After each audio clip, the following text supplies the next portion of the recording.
రాజ్యాంగబద్ధమైన post, retirement వరకు అన్ని హోదాలు ఉండే పదవి.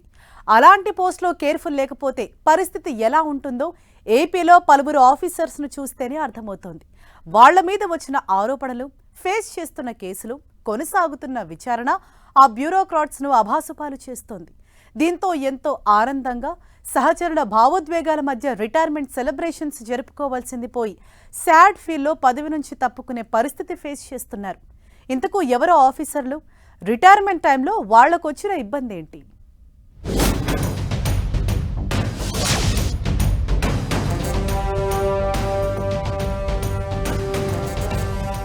ఐఏఎస్ శ్రీలక్ష్మికి గౌరవప్రదమైన రిటైర్మెంట్. ఐపీఎస్ పివి సునీల్ కు సస్పెన్షన్లోనే పదవి విరమణ. విచిత్రంగా మారిన పలువురి బ్యూరోక్రాట్స్ పరిస్థితి. ఆఫీసర్ల మీదున్న ఆరోపణలతో సర్కార్ నిర్ణయం. మరో ఐపీఎస్ కూడా సునీల్ పద్ధతినే ఫేస్ చేయాల్సిందేనా? Controversy decisions, allegations, arrest, jail జీవితం, న్యాయ పోరాటం, చివరకు సైలెంట్ గా ముగింపు. ఒక్క మాటలో చెప్పాలంటే ఐఏఎస్ శ్రీలక్ష్మి ఉద్యోగ జీవితం ఇది. ఈ నెల 25న ఆమెకు పోస్టింగ్ ఇస్తూ ఏపీ ప్రభుత్వం ఆదేశాలు జారీ చేసింది. 2 ఏళ్ల సుదీర్ఘ నిరీక్షణ తర్వాత రిటైర్మెంట్ కు 5 రోజుల ముందు పోస్టింగ్ ఇచ్చినా వరుసగా 3 రోజులు సెలవు కావడంతో శ్రీలక్ష్మి కేవలం 2 రోజులు మాత్రమే విధులకు హాజరయ్యే పరిస్థితి. ఇందులో 1 రోజు బాధ్యతలు తీసుకోవడానికి, 2వ రోజు రిటైర్మెంట్ ఉత్తర్వులతో సరిపెట్టుకోవాల్సిన డిఫరెంట్ సినారియో. ఒక సీనియర్ ఐఏఎస్ అధికారి ఎలాంటి ప్రాధాన్యం లేని పోస్టులో రిటైర్ అవడం హాట్ టాపిక్ అవుతోంది. ఆమెపై ఉన్న కేసులు, ఆరోపణలు, ఇక మాజీ సీఎం జగన్తో ఉన్న సంబంధాల కారణంగా శ్రీలక్ష్మిని 2 ఏళ్లుగా ప్రభుత్వం వెయిటింగ్లో పెట్టిందన్న ప్రచారం ఉంది. కూటమి సర్కారు ఏర్పడినప్పుడు సీఎం చంద్రబాబుకు బుకే ఇచ్చేందుకు వెళ్తే కూడా ఐఏఎస్ శ్రీలక్ష్మిని కలిసేందుకు ఇష్టపడలేదు. ఇక రిటైర్మెంట్ దగ్గర పడడంతో గౌరవప్రదంగా పంపించాలని సీఎం చంద్రబాబు ఇచ్చిన ఆదేశాలతోనే ఈ 4 రోజుల కోసమైనా శ్రీలక్ష్మికి పోస్టింగ్ ఇచ్చారని అంటున్నారు. 22 ఏళ్లకే సర్వీస్లోకి వచ్చిన శ్రీలక్ష్మి ఉమ్మడి రాష్ట్రంలో వివిధ హోదాల్లో పనిచేశారు. రాష్ట్ర విభజన తర్వాత తెలంగాణ క్యాడర్కు వెళ్లిపోయారు. వైసీపీ అధికారంలో ఉన్నప్పుడు తెలంగాణ క్యాడర్ నుంచి ఏపీకి మారిన శ్రీలక్ష్మి మున్సిపల్ శాఖ స్పెషల్ చీఫ్ సెక్రటరీగా పనిచేశారు. కూటమి ప్రభుత్వం అధికారంలోకి వచ్చిన తర్వాత పోస్టింగుకు నోచుకోక 2 ఏళ్లుగా వెయిటింగ్లోనే ఉన్నారు. ఆమెపై ఎలాంటి కేసులు, ఎలిగేషన్స్ లేకుండా ఉంటే చీఫ్ సెక్రటరీ, కేంద్ర కేబినెట్ కార్యదర్శి ర్యాంకులో రిటైర్ కావాల్సి ఉండగా ఎలాంటి గుర్తింపు లేని పోస్టులో రిటైర్ అవడం చర్చనీయాంశంగా మారింది.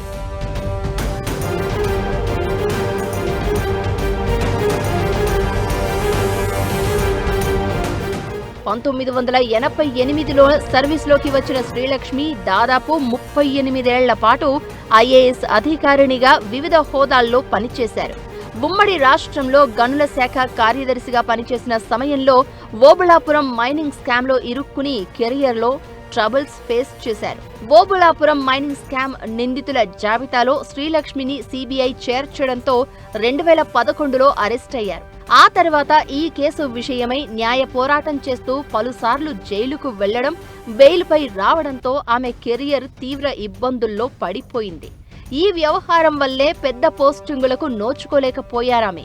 చివరకు రిటైర్మెంట్ సమయంలోనూ ఓబుళాపురం మైనింగ్ స్కామ్ భూతంలా వెంటాడడంతో సాధారణ పరిపాలనా శాఖలో జీపీఎం అండ్ ఏఆర్ విభాగంలో ప్రత్యేక ప్రధాన కార్యదర్శిగా సరిపెట్టుకోవాల్సి వచ్చింది.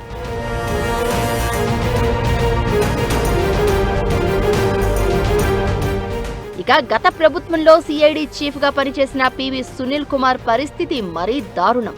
జూన్ 30న ఆయన పదవీకాలం ముగిసింది. 1993 బ్యాచ్ కి చెందిన సీనియర్ ఐపీఎస్ అధికారిగా గుర్తింపు తెచ్చుకున్న సునీల్ వివిధ హోదాలలో పనిచేసి ఆ మధ్య సస్పెండ్ అయ్యారు. ప్రభుత్వం ముందస్తు అనుమతి లేకుండా పలుసార్లు విదేశీ పర్యటనలు చేయడంతో ఆల్ ఇండియా సర్వీస్ రూల్స్ కు విరుద్ధంగా వ్యవహరించారన్న ఆరోపణలతో గత ఏడాది మార్చిలో పివి సునీల్ సస్పెండ్ అయ్యారు. ఏపీ డిప్యూటీ స్పీకర్, మాజీ ఎంపీ రఘురామకృష్ణంరాజు కస్టోడియల్ టార్చర్ కేసులో పివి సునీల్ పై సీరియస్ ఎలిగేషన్స్ ఉన్నాయి. రఘురామ ఫిర్యాదుతో సునీల్ పై కేసు కూడా నమోదైంది. ఈ నేపథ్యంలోనే పివి సునీల్ విషయంలో కూటమి సర్కార్ కనికరించలేదని అంటున్నారు. ఐఏఎస్ శ్రీలక్ష్మికి పోస్టింగ్ ఇచ్చి గౌరవప్రదమైన రిటైర్మెంట్ కు అవకాశం కల్పించిన ప్రభుత్వం సునీల్ మాత్రం సస్పెన్షన్ లోనే రిటైర్ అవుతున్నట్లు స్పష్టం చేసింది. పివి సునీల్ కుమార్ పదవి విరమణ చేస్తున్నా ఆయన మీదున్న కేసుల విచారణ కంటిన్యూ కొనసాగనుంది.